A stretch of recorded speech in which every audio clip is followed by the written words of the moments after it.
دايرين لها باب ومدايرين لها اللاد اخويا. هاي ما تفهم والو بعد. يا سيدي شوف. كيفاه اخويا؟ يا اخويا فهمونا سيدي. شوف اخويا، عرس وكذا والرداء وكذا ومنا راسك يحبس. انا والله ما فهمت والو. انا فهمونا اللي فاهمين اخويا. رسميا اكبر سبيطار الحماق في العالم كاين على شكل دوله. ايوه، هاد الدوله سميتها الجزائر. ناض سيدي مكه المكرمه منعتهم باش ياخذوا التاشيره ديال الحج. ناضوا واش داروا؟ هما بالذكاء اللي عطاهم الله هما يبنيو كعبه. بناو كعبه كيديروا عليها الطواف، تيديروا مناسك ديال الحج وتيقولوا عليها 1 2 3 فيفا. كارثة عظمى قسما بالله الواحد الأحد، غير كارثة عظمى. قاعدين يتعبدوا في هذا الصنم الذي لا يغني ولا ينفعهم يا رب العالمين. مانيش فاهم لحد الآن، مانيش فاهم.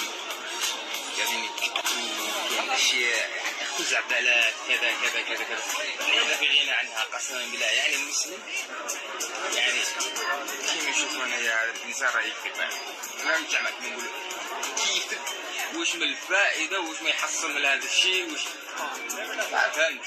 أنا في الجزائر لأنه هما كيآمنوا بأنه الشعب الجزائري هو من أهدى الجزائر للنبي صلى الله عليه وسلم.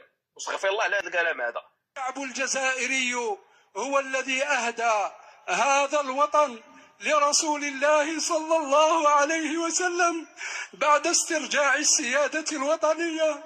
فقال مرشد الجزائر مخاطبا رسول الله صلى الله عليه وسلم، خاطب رسول الله صلى الله عليه وسلم بعد الاستقلال: يا محمد مبروك عليك، الجزائر أرجعت لك، فإن الجزائري لم يجد أعز من رسول الله صلى الله عليه وسلم ليهدي إليه تراب الجزائر وسلاوة ماء الجزائر وتاريخ الجزائر لنحمل. فتراب الجزائر تخيل مع أنه الناس كدير الطواف والناس كتأدي المناسك ديال الحج وهما في قلب الحج وكي وهز الأعلام الجزائرية 1 2 3 فيفا الجيري.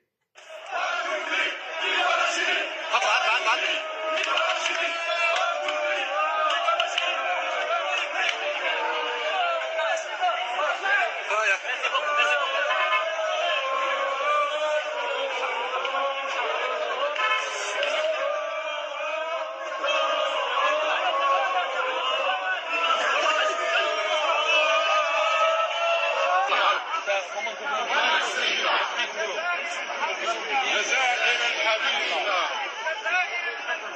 للجزائر المنكوبة، انصرها نصر عزيز مقتدر، ربنا انصر الجزائر، ربنا علي راية الجزائر، خضراء خفاقة، لون من ألوان الجنة،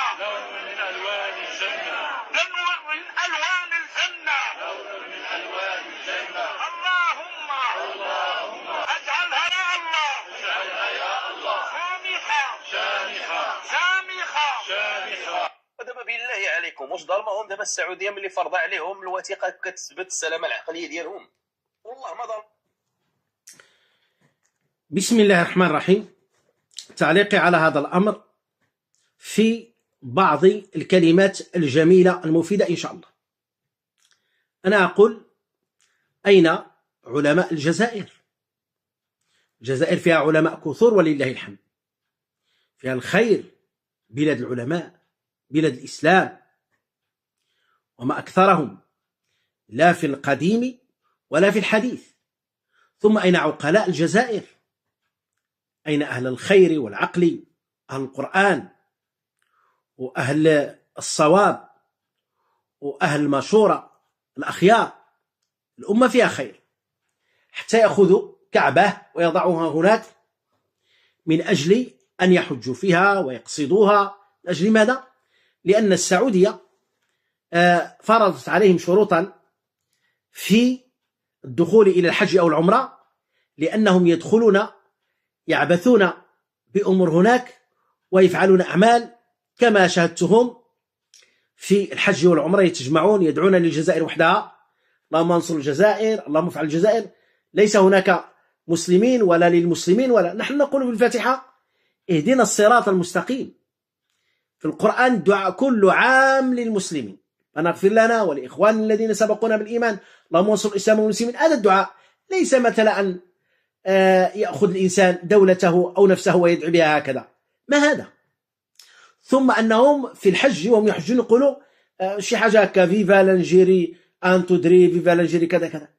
هذه الأمور هذه جعلت السعودية تفرض عليهم بعض الشروط من أجل سلامة هذا الحج، ومنها أن الشخص الذي يريد الحج أو العمرة يكون عنده شهادة على أنه سالم عقلا، أي شهادة السلامة العقلية. هذه الأمور وضعتها السعودية، ومن أجل هذا هم جاءوا وأرادوا أن يضعوا الكعبة، ويعتقدون أن عند الاستقلال أحدهم رأى الرسول صلى الله عليه وسلم وأهدى له الجزائر، قال له دولة الجزائر وتربة الجزائر فهي هدية لك يا رسول الله. إذن كأنهم يقولون هذا السعودية والحج كذا، نحن هدينا تراب الجزائر للرسول صلى الله عليه وسلم، يكون الحج والعمرة هنا.